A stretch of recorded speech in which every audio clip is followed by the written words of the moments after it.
Bonsoir, la question fait débat depuis longtemps sans qu'aucune réponse formelle puisse être apportée. Il n'empêche, cette étude laisse perplexe.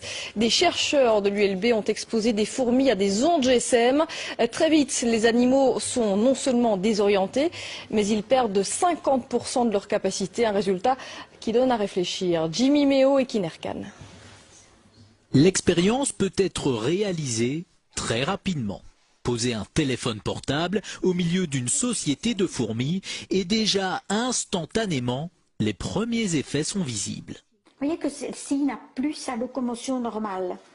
C'est plus faire aller ses pattes, c'est parce qu'elle a été trop longtemps près des ondes.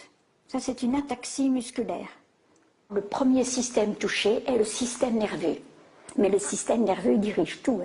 Il dirige la locomotion, il dirige la perception des signaux émis par les autres, il dirige le comportement, etc. Donc tout est affecté.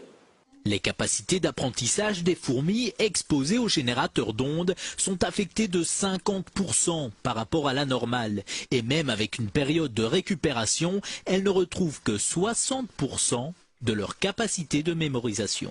J'ai éteint le générateur, elles ont récupéré un peu et ont pu apprendre, mais n'ont plus jamais réatteint leur niveau initial.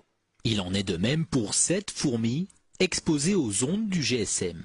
Si on arrête tôt l'expérience, elle va récupérer. Si on continue, elle va mourir. Les dangers pour l'homme sont aussi à prendre au sérieux. Par exemple, l'oreille à laquelle on colle notre téléphone est très sensible. Imaginez les structures que nous avons dans l'oreille. Nous avons des cellules ciliées dans l'oreille.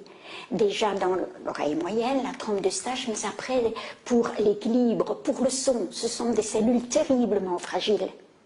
Les conseils, éloignez votre appareil, pas d'utilisation pendant trop longtemps. Et contre les insectes nuisibles, un petit générateur d'ondes pourrait ainsi faire office d'insecticide.